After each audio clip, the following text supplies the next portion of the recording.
ಅಂದ್ರೆ ಅಮೆರಿಕ ತನ್ನದೇ ನೀತಿಗಳನ್ನ ತನಗೆ ಹೆಂಗ್ ಬೇಕು ಅದನ್ನ ಬೇರೆ ರಾಷ್ಟ್ರಗಳ ಮೇಲೆ ಹೊರೆ ಹಾಕ್ತಾ ಇದ್ದ. ಒಂಥರ ನೋಡಿದ್ರೆ ಇದು ಹಿಪೋಕ್ರಿಸಿ ಅಂತಾನು ಅನ್ಸುತ್ತೆ ಅಮೆರಿಕ ಕಡೆಯಿಂದ. ಅಂದ್ರೆ ಅಮೆರಿಕದವರು ಚೈನಾಗೆ ಟ್ರೇಡ್ ತಾರಿಫ್ ಜಾಸ್ತಿ ಹಾಕ್ತಾ ಇದ್ದಾರೆ, ಅದರಿಂದ ಇಂಡಿಯಾಕ್ಕೆ ತುಂಬಾ ಬೆನಿಫಿಟ್ ಆಗ್ಬೋದು ಅಂತೆಲ್ಲ ಯೋಚನೆ ಮಾಡ್ತಾ ಇದ್ವಿ. ತಾರಿಫ್ ಹಾಕಿದಾಗ ಚೈನಾ ಐ ಥಿಂಕ್ ತಲೆ ಕೆಡಿಸ್ಕೊಳ್ಳೇ ಇಲ್ಲ, ನೀನ್ ನನ್ ಮೇಲೆ ತಾರಿಫ್ ಹಾಕಿದ್ರೆ ನಾನು ನಿನ್ ಮೇಲೆ ಹಾಕ್ತೀನಿ. ಅಗ್ರಿ ಪ್ರಾಡಕ್ಟ್ಸ್ ಫ್ರಮ್ US ಗೆ ತುಂಬಾ ಪುಷ್ ಬ್ಯಾಕ್ ಇದೆ ಟ್ರೇಡ್ ಅಗ್ರಿಮೆಂಟ್ ಅಲ್ಲಿ. ಟ್ರಂಪ್ದು ಅಂದ್ರೆ ಇವಾಗ ಬ್ರಿಕ್ಸ್ ಇಸ್ ಗೆಟಿಂಗ್ ಸ್ಟ್ರಾಂಗರ್ ಅನ್ನೋ ತರ ನೆರೇಟಿವ್. ಅಲ್ಲೇ internally there is no trust between each other. India doesn't trust China doesn't trust India. Russians will not trust the Chinese at beyond some point. ನಮಸ್ಕಾರ ಶ್ರೇಯಸ್. ನಮಸ್ಕಾರ Mithun. Market ಅಲ್ಲಿ ಸದ್ಯಕ್ಕೆ ನೋಡಿದ್ರೆ Jio political war ನಡೀತಾ ಇದೆ. ಅಂದ್ರೆ ಇಷ್ಟ ದಿನ ಟ್ರೇಡ್ ವಾರ್ ಅಂತ ನೋಡ್ತಾ ಇದ್ವಿ. ಇಷ್ಟ ದಿನ ಹೆಂಗಿತ್ತು ಅಂದ್ರೆ ಅಮೆರಿಕದವರು ಚೈನಾಗೆ ಟ್ರೇಡ್ ತಾರಿಫ್ ಜಾಸ್ತಿ ಹಾಕ್ತಾ ಇದ್ದಾರೆ, ಅದರಿಂದ ಇಂಡಿಯಾಕ್ಕೆ ತುಂಬಾ ಬೆನಿಫಿಟ್ ಆಗ್ಬೋದು ಅಂತೆಲ್ಲ ಯೋಚನೆ ಮಾಡ್ತಾ ಇದ್ವಿ. But all of A sudden ನೋಡ್ತಾ ಇದ್ದಂಗೆನೆ ಈಗ ಆಗಸ್ಟ್ ಇಂದ ಇಂಡಿಯಾದ ಮೇಲೆ ಚೈನಾಗಿಂತನೂ ಜಾಸ್ತಿ ತಾರಿಫ್ ಹಾಕಿದ್ದಾರೆ. ಇರೋದ್ರಿಂದ ಏನ್ ಅನ್ನಿಸ್ತಿದೆ ಅಂದ್ರೆ ಇವಾಗ ನಾವೇ ಜಾಸ್ತಿ ಇಂಪ್ಯಾಕ್ಟ್ ಆಗೋತೀವಿ ಅಂತನೋ ಏನೋ ಅನ್ನೋ ತರ ಕಾಣಿಸ್ತಾ ಇದೆ. ಬಟ್ ಈಗ ಸದ್ಯಕ್ಕೆ ನೋಡಿದ್ರೆ ಜಸ್ಟ್ ಇದು ಒಂದು ಟ್ರೇಡ್ ವಾರ್ ಅಷ್ಟೇ ಅಲ್ಲ, ಇದು ಜಿಯೋ ಪೊಲಿಟಿಕಲ್ ವಾರ್ ಬಿಟ್ವೀನ್ ಎರಡು ಬಿಗ್ಗೆಸ್ಟ್ ಡೆಮೋಕ್ರಸಿ, ವರ್ಲ್ಡ್ ಅಲ್ಲಿರೋ ಎರಡು ಬಿಗ್ಗೆಸ್ಟ್ ಡೆಮೋಕ್ರಸಿ ನಡುವೆ ಜಿಯೋ ಪೊಲಿಟಿಕಲ್ ವಾರ್ ಅಂತ ಹೇಳ್ಬೋದು. ಇದರಿಂದ ಅದೇ ಯಾರ್ಯಾರಿಗೆ ಇಂಪ್ಯಾಕ್ಟ್ ಆಗುತ್ತೆ, ಎಲ್ಲೇನೇ ಇಂಪ್ಯಾಕ್ಟ್ ಆಗುತ್ತೆ ಅಂತ ಮಾತಾಡ್ಬೋದು ಅನ್ಕೊಳ್ತೀನಿ ಇವತ್ತು. ಕರೆಕ್ಟ್. ನಾನು ಅನ್ಕೊಂತಾ ಇದ್ದೆ ಚೈನಾ+1, ಚೈನಾ ವಾರ್ ಆದ್ರೆ ನಮ್ ಫುಲ್ ಬೆನಿಫಿಟ್ ಅದು ಇದು ಅಂತ ನೆರೇಟಿವ್. ಸಡನ್ ಆಗಿ ಇವಾಗ ಲಾಸ್ಟ್ 2 weeks ಅಲ್ಲಿ ನೆರೇಟಿವ್ ಫ್ಲಿಪ್ ಆಗಿ ನಮಗೆ ಬರ್ತಾ ಇದೆ. ಟ್ರೇಡ್ ವಾರ್ದು ಟ್ಯಾರಿಫ್ ಎಲ್ಲ ಇಂಪ್ಯಾಕ್ಟ್ ಅಂತೂ ಇದೆ. ಕೆಲವು ಅಂದ್ರೆ over all may be at a country level full impact ಇಲ್ಲದೆ ಇರ್ಬೋದು, but there is definitely some impacts. ಕೆಲವೊಂದು ಸೆಕ್ಟರ್ಸ್ಗಂತೂ ಪಕ್ಕ ಹೊಡ್ತಾ ಇದೆ. ಅಂದ್ರೆ 25% ಇತ್ತು, ಅದು ಇವಾಗ ಇನ್ನು ಅಡಿಷನಲ್ 25% ಅನ್ಕೊಂಡು. ಅಂದ್ರೆ ರೀಸನ್ ಕೊಟ್ಟಿರೋದು ಹೆಂಗೆ ಅಂದ್ರೆ ರಷ್ಯನ್ ಆಯಿಲ್ ಬೈ ಮಾಡ್ತಾ ಇದ್ದೀರಾ ನೀವು, ನಾನು ವಾರ್ನ ಸ್ಟಾಪ್ ಮಾಡಬೇಕು, ನೀವು ಬೈ ಮಾಡ್ತಿರೋದ್ರಿಂದ ಅದು ವಾರ್ಗೆ ಫಂಡಿಂಗ್ ಆಗೋ ತರ ಇದೆ ಅಂತೆಲ್ಲ ಹೇಳ್ಕೊಂಡು ರೀಸನ್ ಸೈಟ್ ಮಾಡ್ತಾ ಇದ್ದಾರೆ. ಮತ್ತೆ ಅದೇ ತರ ನೋಡಿದ್ರೆ ಅಂದ್ರೆ ಒಂಥರ ನೋಡಿದ್ರೆ ಇದು ಹಿಪೋಕ್ರಿಸಿ ಅಂತಾನು ಅನ್ಸುತ್ತೆ ಅಮೆರಿಕ ಕಡೆಯಿಂದ. ಈಗ ಅವ್ರು ಇರ್ಬೋದು, EU ಇರ್ಬೋದು, ಯುರೋಪ್ ಅವ್ರು ಇರ್ಬೋದು, ಎಲ್ಲ ಗ್ಯಾಸ್ ಬೈ ಮಾಡ್ತಾ ಇದಾರೆ. ದಟ್ ಈಸ್ ಅರೌಂಡ್ ಲೈಕ್ 23% ಏನೋ ಬರುತ್ತೆ ಅನ್ಸುತ್ತೆ. ಅದು what we are doing is ನಾವು ಮಾಡ್ತಾ ಇರೋದು ಒಂದು 13% ಆಫ್ ದೇರ್ ಇದು. ಆ ತರ ಇದ್ದಾಗ ಅವ್ರದ್ ಮೂವೇ ಸ್ವಲ್ಪ ಹಿಪೋಕ್ರೆಟಿಕ್ ಆಗಿ ನಡೀತಾ ಇದೆ ಅಂತ ಅನ್ಸುತ್ತೆ. ಮೇ ಬಿ ಚೈನಾ ಮೇಲೂ ಅವರು ತಾರಿಫ್ ಹಾಕಿದಾಗ ಚೈನಾ ಐ ಥಿಂಕ್ ತಲೆ ಕೆಡಿಸ್ಕೊಳ್ಳೇ ಇಲ್ಲ, ನೀನ್ ನನ್ ಮೇಲೆ ತಾರಿಫ್ ಹಾಕಿದ್ರೆ ನಾನು ನಿನ್ ಮೇಲೆ ಹಾಕ್ತೀನಿ ಅಂತ. ಸೊ ಅದು ಅಂದ್ರೆ ಅಮೆರಿಕನ್ಸ್ಗೆ, ಕನ್ಸ್ಯೂಮರ್ಸ್ಗೆನೆ ಹೆವಿ ಹೊಡೆತ ಬೀಳುತ್ತೆ ಅಂತ ಟ್ರಂಪ್ ಅರ್ಥ ಆಯ್ತು. ಅವನೇ ಮತ್ತೆ ಈಸ್ ಡೌನ್ ಆಗ್ಬೇಕಾಯ್ತು. ಸೊ ಇಲ್ಲಿ ಏನಾಗುತ್ತೆ ಅಂತ ನಾವು ಅಂದ್ರೆ India is ready to take the measure what, ಅಂದ್ರೆ ಈಗ ಚೈನಾ ಏನ್ ಮಾಡ್ತು ಅದೇ ತರದ್ದು ಟಫ್ ಸ್ಟ್ಯಾಂಡ್ ಇಂಡಿಯಾ ಕೂಡ ತಗೊಳುತ್ತಾ ಅಂತ ನೋಡ್ಬೇಕು. ಅದ್ರ ಬಗ್ಗೆ ಏನ್ ಅನ್ಸುತ್ತೆ ನಿಮ್ಗೆ? ನಂಗೆ MEA ಸ್ಟೇಟ್ಮೆಂಟ್ ಎಲ್ಲ ಹಾಕಿದ್ರು, ಇಂಡಿಯಾ ಇಸ್ ಬೀಂಗ್ ಅನ್ಫೇರ್ಲಿ ಟಾರ್ಗೆಟೆಡ್ ಅಂತೆಲ್ಲ ಇಮಿಡಿಯೇಟ್ ರಿಯಾಕ್ಷನ್ ಬಂದಿತ್ತು. ಸೊ ಇಂಡಿಯಾ ಏನ್ ಬಕಲ್ ಡೌನ್ ಆಗಲ್ಲ ಅಂತ ಅನಿಸ್ತಾ ಇದೆ. ಅಂತ ಏನು ಈಗ ಯಾವ್ಯಾವ ಇಂಡಸ್ಟ್ರಿ ನಾವು ಇಂಪ್ಯಾಕ್ಟ್ ಆಗ್ತಾ ಇದೆ ಅಂತ ನೋಡಿದ್ರೆ ಫಸ್ಟ್ ಸರ್ವಿಸಸ್ಗೆ ಇಂಪ್ಯಾಕ್ಟ್ ಆಗ್ತಾ ಇಲ್ಲ. ಮೇಜರ್ ಎಕ್ಸ್ಪೋರ್ಟ್ US ಗೆ ಸರ್ವಿಸಸ್, IT ಸರ್ವಿಸಸ್ ಏನ್ ಎಕ್ಸ್ಪೋರ್ಟ್ ಆಗುತ್ತೆ. ಸೊ ಅಲ್ಲೇನು ಇಂಪ್ಯಾಕ್ಟ್ ಆಗ್ತಾನೆ ಇಲ್ಲ ಸದ್ಯಕ್ಕೆ. ಸದ್ಯಕ್ಕೆ ಏನು ಇಂಪ್ಯಾಕ್ಟ್ ಇಲ್ಲ. ಆಮೇಲೆ ಎಲೆಕ್ಟ್ರಾನಿಕ್ಸ್ ಎಕ್ಸ್ಪೋರ್ಟ್ಗೆ ಟಿಮ್ ಕುಕ್ ಏನೋ ಮಾಡಿ ಎಕ್ಸೆಪ್ಷನ್ ತಗೊಂಡಿದ್ದಾನೆ. ನಾವು ಎಕ್ಸ್ಪೋರ್ಟ್ ಮಾಡೋದು ಆಪಲ್ ಐಫೋನ್ ಎಲ್ಲ, ಅದಕ್ಕೇನೋ ಟ್ಯಾರಿಫ್ ಇಲ್ಲ. ಆಮೇಲೆ ಫಾರ್ಮಾ ಎಕ್ಸ್ಪೋರ್ಟ್ಗೆ ಏನೋ ಟ್ಯಾರಿಫ್ ಇಲ್ಲ. ಸೊ ಈ ತರದ್ದೆಲ್ಲ ನೋಡ್ಕೊಂಡ್ರೆ ನಮ್ ದೇಶದವ್ರು I don't think we will cave in to the pressure ಸುಲಭದಲ್ಲಿ. So we will fight it out ಅಂತ ನಂಗೆ ಅನ್ಸುತ್ತೆ. ಮತ್ತೆ ನಮ್ಮ ದೇಶದಲ್ಲಿ ನ್ಯಾಷನಲ್ ಸೆಕ್ಯೂರಿಟಿ ಅಥವಾ ನೇಷನ್ ಆಸ್ ಅ ಇಂಟ್ರೆಸ್ಟ್ ಅಂತ, ನ್ಯಾಷನಲ್ ಇಂಟ್ರೆಸ್ಟ್ ಅಂತ ಬಂದ್ರೆ people also have the capacity to bear hardships ಅಂದಂಗೆ ಅನ್ಸುತ್ತೆ. ಯುದ್ಧ ಆದ ಟೈಮಲ್ಲಿ ಅಥವಾ ಏನೇ ಒಂದು ಹೊರಗಡೆಯಿಂದ ಥ್ರೆಟ್ ಇದೆ ಅಂತ ನಮ್ ಜನಕ್ಕೆ ಅನ್ಸಿದ್ರೆ they will get behind the government and get behind the nation. ಇಲ್ಲಿ ಕೆಲವೊಂದು ಸೆಕ್ಟರ್ಸ್ ತುಂಬಾ ಇಂಪ್ಯಾಕ್ಟ್ ಆಗುತ್ತೆ, ಆದ್ರೂ ನಮ್ ಜನ ಅದನ್ನೆಲ್ಲ ಓಪನ್ ಮಾಡ್ಕೊಂಡು ವಿ ವಿಲ್ ನೇಷನ್ ಫಸ್ಟ್ ಅಂತ ತಗೊಂಡು they will take the bite ಅಂತ ನನಗೆ ಅನ್ಸುತ್ತೆ. Correct. Nationalism is like a very good sentiment ಇಂಡಿಯಾಲೆಲ್ಲ. ಸೊ ಹಂಗಾಗತ್ತೆ ಅಂತ ನಂಗೆ ಅನ್ಸುತ್ತೆ. ಬಟ್ ರಷ್ಯನ್ ಆಯಿಲ್ ಒಂದೇ ಅಂತೀರಾ? ಬಿಕಾಸ್ ನಾನು ಇನ್ನೊಂದು ಸ್ವಲ್ಪ ಓದ್ತಿರ್ಬೇಕಾದ್ರೆ ಈ ಜೆನೆಟಿಕಲಿ ಮಾಡಿಫೈಡ್ GM ಪ್ರಾಡಕ್ಟ್ಸ್, ಅವ್ರದ್ದು ಅಗ್ರಿಕಲ್ಚರ್ ರಿಲೇಟೆಡ್ ಪ್ರಾಡಕ್ಟ್ಸ್ ಎಲ್ಲ ಪುಷ್ ಮಾಡೋಕೆ ಟ್ರೈ ಮಾಡ್ತಾ ಇದ್ರು. ಅಂಡ್ ಅವರ್ ಗವರ್ಮೆಂಟ್ ಅಂದ್ರೆ ಅದನ್ನ ಸ್ವಲ್ಪ ಪುಷ್ ಡೌನೇ ಮಾಡ್ಕೊಂಡ್ಬಂದು ಅದ್ರ ಮೇಲೆ ತಾರಿಫ್ ಜಾಸ್ತಿನೇ ಮೇಂಟೈನ್ ಮಾಡ್ಕೊಂಡ್ ಬರ್ತಾ ಇದ್ದಾರೆ. ಸೊ ಅದನ್ನ ಫೋರ್ ಫ್ರಂಟ್ ಅಲ್ಲಿ ಇಟ್ಕೊಂಡು they are trying to increase the tariff ಅಂತ ಅನ್ಸುತ್ತೆ ಅಂತ ಸ್ವಲ್ಪ ಥಿಯರಿ ಓದ್ತಾ ಇದ್ದೆ. ಅದು ಇರ್ಬೋದು, ಟ್ರೂ ಇರ್ಬೋದು, ಹೇಳಕ್ಕಾಗಲ್ಲ. ಡೆಫಿನೆಟ್ಲಿ ನಾವು ಬಿಯಾಂಡ್ ಜಸ್ಟ್ ಎಕನಾಮಿಕ್ ರೀಸನ್ಸ್ ಅಲ್ಲಿ there is also like cultural concern. ಅಲ್ಲಿ ಕ್ಯಾಟಲ್ ಫಾರ್ಮಿಂಗ್ ಎಲ್ಲ ಡನ್ ವೆರಿ ಡಿಫ್ರೆಂಟ್ಲಿ. ಅಲ್ಲಿ ದನ ಸಾಕೋದೆಲ್ಲ ಎಂಟೈರ್ಲಿ ಡಿಫ್ರೆಂಟ್. ಅದ್ರದ್ದೆಲ್ಲ ಪ್ರಾಡಕ್ಟ್ಸ್ ನಮ್ಮ ಮಾರ್ಕೆಟ್ ಆಗುತ್ತೆ ಅಂತ ತುಂಬಾ ಪುಷ್ ಬ್ಯಾಕ್ ಇದೆ. Trade related soya product that DDGS ಅಂತ correct. So all those products ಬಂದ್ರೆ ನಮ್ಮ ಫಾರ್ಮರ್ಸ್ಗೆ ಮತ್ತೆ ಸ್ವಲ್ಪ ಎಫೆಕ್ಟ್ ಜಾಸ್ತಿ ಆಗುತ್ತೆ ಅನ್ನೋದ್ರಿಂದ ಅದನ್ನ ಹೋಲ್ಡ್ ಮಾಡ್ತಾ ಇದ್ದಾರೆ ಅನ್ನೋ ತರನು ಕೂಡ. ಕರೆಕ್ಟ್. ಸೊ ಅದು ಇರ್ಬೋದು ರೀಸನ್, ನಮ್ಗೆ ಗೊತ್ತಾಗಲ್ಲ. ಮತ್ತೆ ಟ್ರಂಪ್ ದಿನಕ್ಕೊಂದೊಂದು ಹೇಳ್ತಾನೆ, so we will not know that easily. Correct, that's his negotiating style. ಹೌದು, ರಷ್ಯಾ ವಾರ್ ಗಿರ್ ಅಂತ ಅವ್ನು ಹೇಳ್ತಾ ಇರ್ಬೋದು. Entire reason could be entirely something else. But 2022 ಟೈಮಲ್ಲಿ ನಾವು ನೋಡಿದ್ರೆ ಅವಾಗ ಡೈಲಾಗ್ ಹೆಂಗಾಗಿತ್ತು ಅಂದ್ರೆ ಎಲ್ಲರೂ ಬ್ಯಾನ್ ಮಾಡಬೇಕು, ರಷ್ಯಾ ಆಯಿಲ್ ಬೈ ಮಾಡಬಾರ್ದು. ಉಕ್ರೇನ್ ವಾರ್ ಶುರು ಆದ ಟೈಮಲ್ಲಿ ಇದೇ ಡೈಲಾಗೆ ಶುರು ಆಗಿತ್ತು. ಬಟ್ ಅವಾಗ ನಮ್ಮವ್ರು ಹೇಗೆ ನೆಗೋಷಿಯೇಟ್ ಮಾಡಿದ್ರು ಅಂದ್ರೆ, ಸೊ ಎಲ್ಲರೂ ಇವಾಗ ಸ್ಟಾಪ್ ಮಾಡಿದ್ರೆ so it will be the biggest impact on world economy. Oil price ಸಕ್ಕ ಸರ್ಜ್ ಆಗುತ್ತೆ, ಅದರಿಂದ ಎಲ್ಲದೂ ರಿಪಲ್ ಎಫೆಕ್ಟ್ ಆಗ್ಬಿಟ್ಟು ಓಡಿಸ್ಕೋತೀವಿ. ಸೊ ಅದರಿಂದ ನೀವು ಬೈ ಮಾಡ್ಲಿಲ್ಲ ಅಂದ್ರೆ ನಾನು ಬೈ ಮಾಡ್ತೀನಿ ಅನ್ನೋ ತರನೇ ಶುರು ಆಗಿದ್ದು. ಸೊ ಅವಾಗ ಎಲ್ಲರೂ ಅಗ್ರಿ ಮಾಡಿದ್ರು. ಕರೆಕ್ಟ್. ಬಟ್ ಇವಾಗ ಅದೇ ರಿವರ್ಸ್ ಆಗಿದೆ. ಕರೆಕ್ಟ್. ಸೊ ಆಕ್ಚುಲಿ ನಾವು ರಿಫೈನ್ಡ್ ಪ್ರಾಡಕ್ಟ್ಸ್ ನ ರಿಫೈನ್ ಮಾಡ್ಬಿಟ್ಟು ಯುರೋಪ್ ಕಳಿಸ್ತಾ ಇದ್ವಿ. ಹೌದು, Europe was not directly buying from Russia. Correct. ಇಂಡಿಯಾಗೆ ಬಂದ್ಬಿಟ್ಟು India through refined products was going to Europe.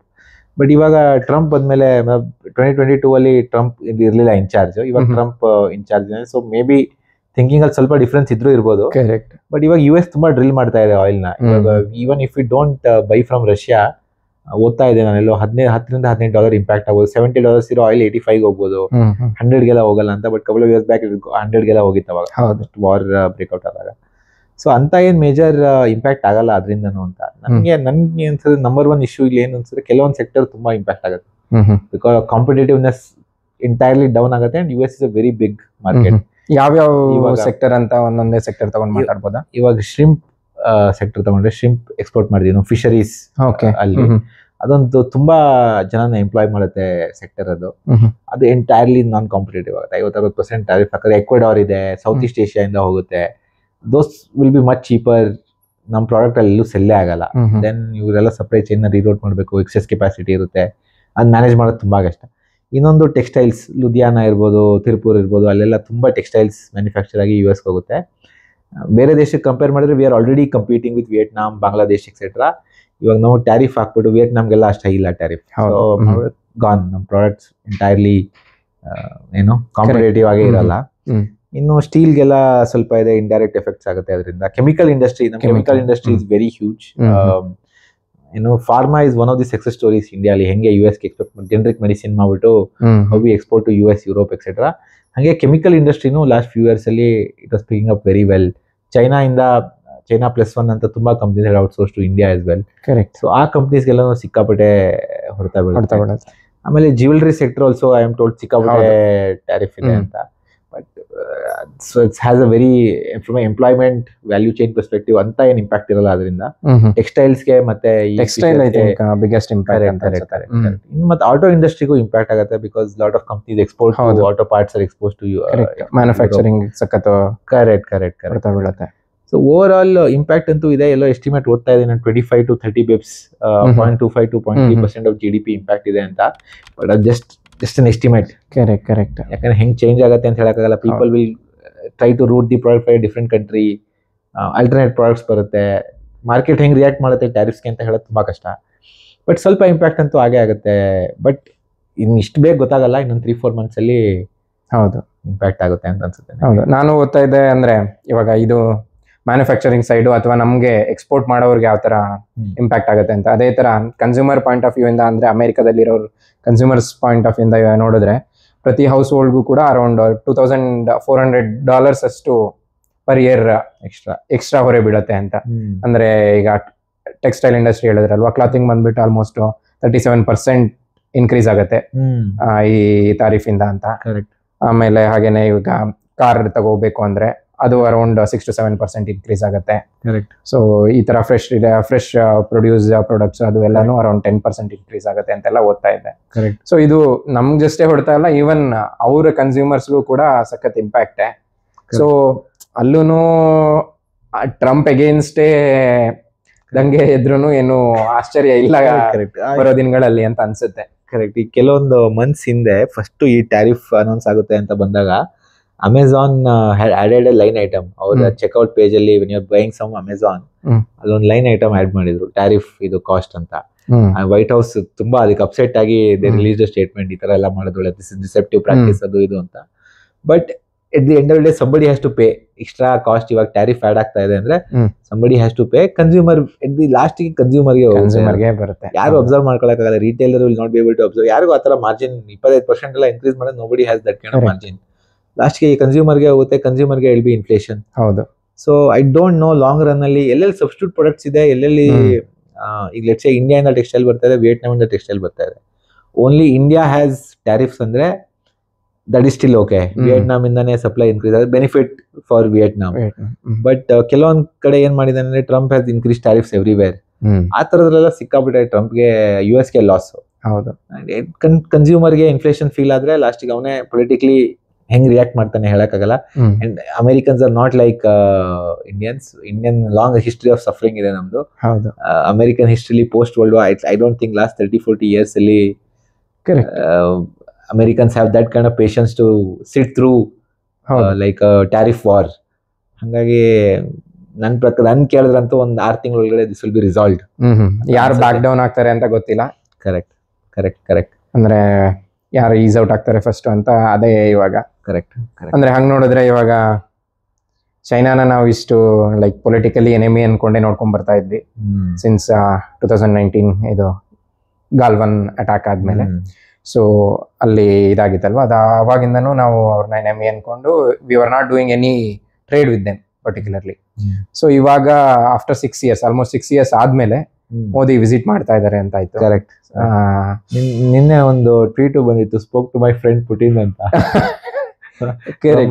ಮೋದಿದು.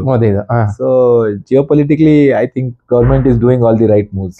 ನನ್ ಬ್ಲಾಕ್ ಮೇಲ್ ಮಾಡಕ್ಕಾಗಲ್ಲ, ನೀನು ತರ they are trying to give out. But ಇದು ನೀವು ಒಂಥರ ಏನೋ ಹಿಸ್ಟಾರಿಕ್ ಕಾಂಟೆಕ್ಸ್ಟ್ ಅಲ್ಲಿ ಯೋಚನೆ ಮಾಡಿದ್ರೆ ಕ್ವಾಡ್ ಅಂತೆಲ್ಲ ಸೆಟಪ್ ಆಗಿದೆ. India, US, Japan and Australia. ಆಮೇಲೆ ತುಂಬಾ ಬೈಲ್ಯಾಟ್ರಲ್ ರಿಲೇಶನ್ಶಿಪ್ ಅಲ್ಲಿ ತುಂಬಾ ಇನ್ವೆಸ್ಟ್ ಮಾಡ್ಬಿಟ್ಟಿದೀವಿ ನಾವು US ಜೊತೆ. ಈಗ ಮತ್ತೆ ಈ ತರದೊಂದು ಆಗಿ ಮತ್ತೆ ಇಟ್ಸ್ ಅನದರ್ ಏನೋ step back in the relationship, hypothetical relationship ಅಲ್ಲಿ. Correct. But maybe Trump ಕೂಡ ಎಕ್ಸ್ಟ್ರೀಮ್ ಹೋಗ್ತಿರೋದ್ರಿಂದ ದೇರ್ ಇಸ್ ಬೇರೆ ಆಲ್ಟರ್ನೇಟಿವ್ ದಾರಿನೇ ಇಲ್ಲ ಅನ್ಸುತ್ತೆ. Correct correct. ಅಂದ್ರೆ ನಾನು ಹಿಂಗೆ ಹೇಳ್ತೀನಿ, ಅದನ್ನ ಕೇಳಿದ್ರಷ್ಟೇ ಓಕೆ ಅನ್ನೋ ತರ ಇದ್ದಾಗ ಬೇರೆ ದಾರಿ ಇಲ್ದಲ್ಲೇ ಐ ಥಿಂಕ್ ಇಂಡಿಯಾನು ಆಲ್ಟರ್ನೇಟಿವ್ ಹುಡ್ಕೊಬೇಕಾಗತ್ತೆ. ಎನಿಮಿ ಇಸ್ ಎ ಫ್ರೆಂಡ್ ಅಥವಾ nobody is like constant friend ಅಥವಾ ಎನಿಮಿ ಇನ್ ಪಾಲಿಟಿಕ್ಸ್ ಅಂತ. ಕರೆಕ್ಟ್. ಯಾರು ಶತ್ರುನೂ ಅಲ್ಲ, ಮಿತ್ರನೂ ಅಲ್ಲ. ನಮ್ಗೆ ಯಾವ ತರ ಉಪಯೋಗ ಆಗುತ್ತೆ, ದೇಶಕ್ಕೆ ಯಾವ್ದು ಇಂಪಾರ್ಟೆಂಟ್ ಅನ್ಕೊಂಡು ನೋಡ್ಕೊಂಡು ನಿರ್ಧಾರ ತಗೋಬೇಕು ಅನ್ಸುತ್ತೆ. ಈ ಟ್ವಿಟರ್ ಅಲ್ಲೆಲ್ಲ ನೋಡ್ತಾ ಇದ್ರೆ ಪರ ವಿರೋಧ ಗ್ಯಾಂಗ್ಗಳೆಲ್ಲ ಹೆಂಗೆ ಅಂದ್ರೆ ಈಗ ವಿರೋಧ ಮಾಡೋರೆಲ್ಲ ಈಗ ಇಷ್ಟ ದಿನ ಚೈನಾ ಪ್ರಾಡಕ್ಟ್ ಬ್ಯಾನ್ ಅಂತ ಇದ್ರಿ, ಇವಾಗ ಚೈನಾ ಮೀಟ್ ಮಾಡಕ್ ಹೋಗ್ತಾ ಇದೀರಾ. ಕರೆಕ್ಟ್. ಇಷ್ಟ ದಿನ ಇವಾಗ ಅಮೆರಿಕಾ ಪ್ರಾಡಕ್ಟ್ ಬ್ಯಾನ್ ಮಾಡ್ತೀರಾ. ಕರೆಕ್ಟ್. ಈಗ ಹೆಂಗೆ ಅಂದ್ರೆ ನಿಮ್ದ್ರಲ್ಲಿ ಕ್ಯಾಲೆಂಡರ್ ಮತ್ತೆ ಇನ್ನೊಂದು ಯಾವ್ದೋ ಆಪ್ ಬಿಟ್ಟು ಬೇರೆ ಏನು ಇರಲ್ಲ, ಅಲ್ಲಿ ಅಮೆರಿಕದ ಆಪ್ಗಳೆಲ್ಲ ಬ್ಯಾನ್ ಮಾಡ್ಬೇಕು ಅಂದ್ರೆ ಆ ತರಗಳೆಲ್ಲ ಅಂದ್ರೆ ನೆಗೆಟಿವ್ ಕಮೆಂಟ್ಸ್. ಬಟ್ ನಾವು ಯೋಚನೆ ಮಾಡ್ಬೇಕಾಗತ್ತೆ, ಜಿಯೋ ಪೊಲಿಟಿಕಲ್ ವಾರ್ ಅಂದ್ರೆ ನಾವು ಗ್ರೋ ಆಗ್ತಿರೋ ಕಂಟ್ರಿ ಆಗಿರೋದ್ರಿಂದ ಎಲ್ಲರೂ ಕಂಟ್ರೋಲ್ ಮಾಡಕ್ ಟ್ರೈ ಮಾಡ್ತಾರೆ. So that will be there. ಆ ತರ ಇದ್ದಾಗ ಸ್ಟಿಲ್ ವೈಸ್ ಡಿಸಿಷನ್ ಹೆಂಗೆ ಅಂತ ನೋಡ್ಕೊಂಡು ಮಾಡೋದು ಬೆಟರ್. ಐ ಥಿಂಕ್ ಆ ಆಂಗಲ್ ಅಲ್ಲಿ ಇಂಡಿಯಾ ಚೆನ್ನಾಗೇ ಮಾಡ್ತಾ ಇದೆ ಅಂತ ಅನ್ಸುತ್ತೆ ನನ್ಗೆ. ಸೊ ಹಂಗಾಗಿ ಇಂಡಿಯಾ ಬ್ಯಾಕ್ ಡೌನ್ ಆಗೋದು ಸ್ವಲ್ಪ ಡೌಟೇ ನನ್ಗೂನು. ಕರೆಕ್ಟ್. ಸೊ ಕೊನೆಯದಾಗಿ ಇವನು ಟ್ರಂಪ್ ಈಸ್ ಔಟ್ ಆಗ್ಬೋದು ಅಂತ ಅನ್ಸುತ್ತೆ. ನೋಡೋಣ, ಚೈನಾ ಮೇಲೆ ಬ್ಯಾಕ್ ಆಫ್ ಅದ, ನಮ್ಮ ಮೇಲೂ ಆಗ್ಬೋದು. ಇವಾಗ ಟ್ರಂಪ್ದು ಅಂದ್ರೆ ಇವಾಗ ಬ್ರಿಕ್ಸ್ ಇಸ್ ಗೆಟಿಂಗ್ ಸ್ಟ್ರಾಂಗರ್ ಅನ್ನೋ ತರ ನರೇಟಿವ್ ಅಥವಾ ಇರೋದ್ರಿಂದ ಅಲ್ಲಿ ಇರೋ ಕಂಟ್ರೀಸ್ಗೆಲ್ಲದು ಜಾಸ್ತಿ ತಾರೀಫ್ ಮಾಡ್ತಾರೆ. ಬ್ರೆಜಿಲ್ ಇರ್ಬೋದು, ರಷ್ಯಾ ಇರ್ಬೋದು, ಚೈನಾ ಇರ್ಬೋದು, ಇಂಡಿಯಾ ಇರ್ಬೋದು, ಸೌತ್ ಆಫ್ರಿಕಾ ಇರ್ಬೋದು. ಸೊ ಐ ಥಿಂಕ್ ಇದೆಲ್ಲದಕ್ಕೂ ಹೈಯೆಸ್ಟ್ ತಾರೀಫ್ ಆಗಿದೆ. ಅದು ನರೇಟಿವ್ ಅದು. Okay. Trump is giving narratives to everyone to do whatever he wants to do ಅಷ್ಟೇ. Okay. BRICS alle internally there is no trust between each other. That is true. India doesn't trust China doesn't trust India. Russians will not trust the Chinese beyond some point. Tumba complicated. Matte there is num lifetime alli there will be no alternative for the dollar. The problem is like some to ಏನೋ ಒಂದು ಆನೆ ಹೊಡಿಬೇಕು ಅಂದ್ರೆ ಏನೆಲ್ಲ group ಆಗ್ಬೇಕು, ಕಾರಣಗಳು ಬೇಕು ಅಂತ ಆತರ ಅಷ್ಟೇ. ಅದಕ್ಕೋಸ್ಕರ ಅಂದ್ರೆ ಇಟ್ ಇಸ್ ನಾಟ್ ಲೈಕ್ ಅವ್ರು ಇವ್ರಿಗೆ ಹೆಲ್ಪ್ ಮಾಡ್ತಾರೆ, ಇವ್ರಿಗೆ ಹೆಲ್ಪ್ ಮಾಡ್ತಾರೆ ಎಲ್ಲ. ಜಸ್ಟ್ ಒಂದು ಕಲೆಕ್ಟಿವ್ ಡಿಸಿಷನ್ ನ ತಗೊಳಕ್ಕೆ they will have one stronger group. To go against America. Just ಅಂದ್ರೆ ಅಗೇನ್ಸ್ಟ್ ಅಮೇರಿಕಾ ಅನ್ನೋಕ್ಕಿಂತಲೂ ನನ್ಗೇನ್ ಅನ್ಸುತ್ತೆ ಅಂದ್ರೆ ಅಮೇರಿಕಾ ತನ್ನದೇ ನೀತಿಗಳನ್ನ ತನಗೆ ಹೆಂಗ್ ಬೇಕು ಅದನ್ನ ಬೇರೆ ರಾಷ್ಟ್ರಗಳ ಮೇಲೆ ಹೊರೆ ಹಾಕ್ತಾ ಇದ್ದಾಗ ಸೊ ಅದನ್ನ ಅಪೋಸ್ ಮಾಡಕ್ ಒಂದು ಪವರ್ ಬೇಕು ಅಂತ ಇವ್ರು ಮಾಡ್ಕೊಂಡಿರೋದು. May be I think he saying that it is getting powerful ಅಂತ ಅನ್ಸುತ್ತೆ ಅಂತ. ಇಲ್ಲ ನಾನು ಸಮಟೈಮ್ಸ್ ನಾನು ಆಫೀಸಲ್ಲಿ ಇಂಟರ್ವ್ಯೂ ತಗೊಂಡಿರ್ಬೇಕಾದ್ರೆ some people I work in payments BRICS will have a new currency ಅಂತೆಲ್ಲ. BRICS new currency will not come in our life time. ಡಾಲರ್ಗೆ there is no replacement for dollar. Will you just Chinese currency yuan ಇಟ್ಕೊಂತೀರಾ? ನಾವು ನಾಳೆ ಚೈನಾರು delete ಮಾಡೋದು ಏನು ಮಾಡ್ತೀರಾ ಕರೆನ್ಸಿನ? You don't know. It's all democratic system. ಅಲ್ಲೇನು ಕೋರ್ಟ್ ಸಿಸ್ಟಮ್ಸ್ ಎಲ್ಲ not there. It's very different system. So alternative currency ನಮ್ಮ ಲೈಫ್ ಟೈಮಲ್ಲಿ ಅಂತೂ ವೈ ನಾಟ್ ರುಪಿ? ನೀವು ಒಂದು ಕೋರ್ಟ್ ಕೇಸ್ ಹಾಕಿದ್ರೆ 15 ವರ್ಷ ಬೇಕಾಗುತ್ತೆ, 15-20 ವರ್ಷ ಬೇಕಾಗುತ್ತೆ ಕ್ಲೋಸ್ ಆಗಿ. You need rule of law, you need capital account convertibility. ಇಂಡಿಯಾದಲ್ಲಿ ನಾನು ಇನ್ವೆಸ್ಟ್ ಮಾಡಬೇಕು ಅಂದರೆ ನಾನು 25 ಜನರಿಗೆಲ್ಲ ಕೇಳಿ ಪರ್ಮಿಷನ್ ತೊಗೊಬೇಕು, FPO ಅಂತ ರಿಜಿಸ್ಟರ್ ಆಗಬೇಕು. If I have to take money out, ಸಿಕ್ಕಾಪಟ್ಟೆ ರಿಸ್ಟ್ರಿಕ್ಷನ್ಸ್ ಇದೆ. ನಾನು ಏನಾದ್ರು ಇಂಡಿಯಾದಿಂದ ಹೊರ ಕಳಿಸ್ತೀನಿ ದುಡ್ಡು ಅಂದರೆ as an individual I have 250K limit. As a business ನಾನು 25 ಫಾರ್ಮ್ ಫಿಲ್ಅಪ್ ಮಾಡಬೇಕು, ಇದು ಮಾಡೋದು ತುಂಬ ಕಾಂಪ್ಲಿಕೇಶನ್ ಇದೆ. US ಎಲ್ಲ ಆ ಥರದ್ದೇನೂ ಇಲ್ಲ. Dollar is free flowing, you can take it anywhere, there are no restriction, no capital restrictions. ಈ ಥರದ್ದೆಲ್ಲ ಬಂದ್ರೇ ನಾವು ರುಪಿನ ಈವನ್ ಒಂದು ಮೈನರ್ ಪ್ಲೇಯರ್ ಅಂತ ಕನ್ಸಿಡರ್ ಮಾಡ್ಬೋದು. ಬಟ್ ಅದಕ್ಕೆಲ್ಲ ತುಂಬ ಪೊಲಿಟಿಕಲ್ ವಿಲ್ ಬೇಕು, ತುಂಬ ಫಾರ್ವರ್ಡ್ ಥಿಂಕಿಂಗ್ ಇರಬೇಕು. ನಮ್ಮ ಲೈಫ್ ಟೈಮಲ್ಲಂತೂ ಒಟ್ಟಿನಲ್ಲಿ I don't see an alternative for dollar. Okay, ಈಗ ಬ್ರಿಕ್ಸ್ ಏನಂತ ಇಂಪ್ಯಾಕ್ಟ್ ಮಾಡಲ್ಲ ಅಥವಾ ವರ್ಕೌಟ್ ಆಗಲ್ಲ ಅಂತೀರಾ ನಮ್ಮ ಲೈಫ್ ಟೈಮ್? ಗ್ಯಾರಂಟಿ. ಅಂದ್ರೆ BRICS maybe as a political alliance it may sustain. ಎಲ್ಲ US ಎನಿಮೀಸ್ ಎಲ್ಲ ಒಟ್ಟಿಗೆ ಆಗಿದ್ದಾರೆ ಅಂತ. But from actual usefulness perspective ಲಾಸ್ಟಿಗೆ ಏನು ಇದೆಲ್ಲ ಸರಿ. All micro perspective. ಏನು ಲಾಂಗ್ ಆಗದ ನಾವು ಸ್ಟಾಕ್ ಅಲ್ಲಿ ಏನು ಮಾಡೋದು ಇವಾಗ? ನೀನು ಲಾಂಗ್ ಆಗಿದ್ಯಾ, ಲಾಸ್ ತಗೊಂಡಿದ್ಯಾ? ಏನು ಶ್ರಿಮ್ ಸ್ಟಾಕ್ಸ್ ಬೈ ಮಾಡ್ಬೇಕಾ ಇವಾಗ? Should be wait for further correction? ಅಂದ್ರೆ ಡಿಸಿಸಿವ್ ಆಗಿ ಹೇಳೋದ್ ಕಷ್ಟ ಇದೆ ಅನ್ಸುತ್ತೆ ಇವಾಗ. ಅದೇ ಅವಂತಿ ಫೀಡ್ಸ್ ಎಲ್ಲ ನೋಡಿದ್ರೆ ನೀವು ಹೇಳ್ತಾ ಇದ್ರಿ ಜಸ್ಟ್ ಪಾಡ್ಕಾಸ್ಟ್ ಶುರು ಮಾಡೋಕ್ಕಿಂತ ಮುಂಚೆ ಕೂಡ ಅರೌಂಡ್ 30% ಎಲ್ಲ ಕರೆಕ್ಷನ್ ಆಗಿದೆ ಅಂತ. ಸೊ ಆ ತರ ಆಪರ್ಚುನಿಟಿ ಕ್ರಿಯೇಟ್ ಆಗ್ತಾ ಇರುತ್ತೆ. ಬಟ್ ಅದು ಆಪರ್ಚುನಿಟಿನೋ ಅಥವಾ ಇನ್ನ ಡೌನ್ ಆಗುತ್ತಾ ಅಂತ ಡಿಸೈಡ್ ಮಾಡೋದು ಆಕ್ಚುಲಿ ಕಷ್ಟ. ಸೊ ಹಂಗಿದ್ದಾಗ ಹೇಗೆ ಟರ್ನ್ ಔಟ್ ಆಗುತ್ತೆ ಅಂತ ಹೇಳೋದು ಕಷ್ಟ. At this moment buying is also difficult ಅಂತ ಅನ್ಸುತ್ತೆ ನನ್ಗೆ. ಹೋಲ್ಡ್ ಅಂತೂ ಮಾಡ್ಕೊಂಡಿದೆ ಇರ್ಬೋದು, but new buying sell is also ಅಂದ್ರೆ ಸೆಲ್ ಮಾಡೋಕ್ಕೂ ಏನು ಸರಿಯಾದ ಟೈಮ್ ಅಲ್ಲ ಅನ್ಸುತ್ತೆ ನನಗೆ. ಸೊ ಹೋಲ್ಡ್ ಮಾಡ್ಕೊಂಡಿರ್ಬೋದು. ಸ್ಮಾಲ್ ಪೊಸಿಷನ್ ಲೈಕ್ ಅ ಗ್ಯಾಮ್ಲರ್ಸ್ಗೆ I think it's a time to think and do it ಅಂತ ಅನ್ಸುತ್ತೆ. ಕರೆಕ್ಟ್. ನೀವೇನ್ ಮಾಡ್ತಾ ಇದೀರಾ? ಪೋರ್ಟ್ಫೋಲಿಯೋ ಏನಾಗ್ತಾ ಇದೆ ಕತೆ? ಏನು inaction is the best action ಅಂತ ನಾನಂತೂ ಏನು ಮಾಡ್ತಾ ಇಲ್ಲ. ದಿನ ನ್ಯೂಸ್ ಫ್ಲೋ ಇರುತ್ತೆ. Can't really react. Even though I have some stocks that have US exposure. ಏನು ಮಾಡಕ್ಕಾಗಲ್ಲ. ನಾಳೆ ಟರ್ನ್ ಆದ್ರೆ ದೇ ವಿಲ್ ಮತ್ತೆ rally. I cannot keep up pace with the news flow that is going on. So personally ಏನು ಮಾಡ್ತಾ ಇಲ್ಲ. But I think some industries which are impacted, if they correct, I think people should look at it long term ಅಲ್ಲಿ. They will figure out ಅಂತ. ಇಂಡಿಯಾಲಿ there are always cost advantages.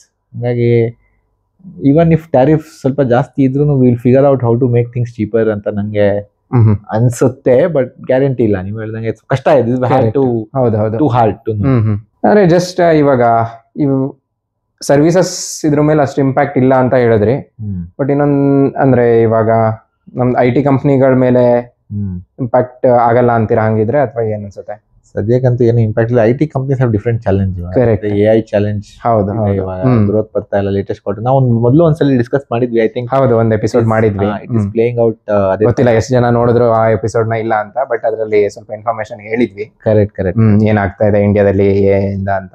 Correct but ಅದು ಏನೋ trend ಒಂದ್ ಕಡೆ continue. TCS is now laying off. So they have different challenge. Tariff war ಇಂದ challenge ಬರ್ದೇ ಇದ್ರು ಇಟ್ಸ್ ವೆರಿ ಆ industry has its own set of problems for me to not buy any of them from market perspective.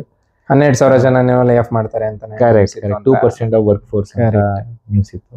ಅಂದ್ರೆ TCS ಅಂದ್ರೆ ಒಂಥರ safe job ಅನ್ನೋ ತರ ಇತ್ತು. ಕರೆಕ್ಟ್. ಗೌರ್ಮೆಂಟ್ ಜಾಬ್ ಅನ್ನೋ ತರ ಇತ್ತು. ಕರೆಕ್ಟ್. ಬಟ್ ಇವಾಗ ಐ ಥಿಂಕ್ ಅವರು ಒಂಥರ ಇನ್ಫಿ ಮೋಡ್ಗೆ ಹೋಗ್ತಾ ಇದಾರೆ ಅನ್ಸುತ್ತೆ. ತುಂಬಾ ರೂಲ್ಸ್ ಎಲ್ಲ ಚೇಂಜ್ ಮಾಡ್ತಾ ಇದಾರೆ ಹಂಗ್ ನೋಡಿದ್ರೆ. Not just about the lay off ಅನ್ಸುತ್ತೆ. ವರ್ಕಿಂಗ್ ಮೋಡ್ ಅದೆಲ್ಲಾನು ತುಂಬಾ ಚೇಂಜ್ ಆಗ್ತಾ ಇದೆ ಅಂತೆಲ್ಲ ಕೇಳ್ಪಟ್ಟಿದ್ದೀನಿ. ಮುಂಚೆ ಇನ್ಫಿ ಎಷ್ಟು ಸ್ಟ್ರಿಕ್ಟ್ ಆಗೆಲ್ಲ ಇದು ಮಾಡ್ತಾ ಇತ್ತು ಅಂತ ಹೇಳ್ತಾ ಇದ್ರಲ್ವಾ, ಆ ಥರ ಶುರುವಾಗಿದೆ TCS ಅಲ್ಲಿ ಕೂಡ ಅಂತ. ಸೊ TCS ಆ ಥರ ಮೆಷರ್ಸ್ ತಗೊಳ್ತಾ ಇದೆ ಅಂದರೆ it is not a good sign for the IT companies of India ಅಂತ ಅನ್ಸುತ್ತೆ. ಒಂಥರ ಇದು ತುಂಬಾ ಒಂದು ಡೀಪ್ ಕ್ವೆಶನ್ ಇದು, how will IT's future change ಅಂತ.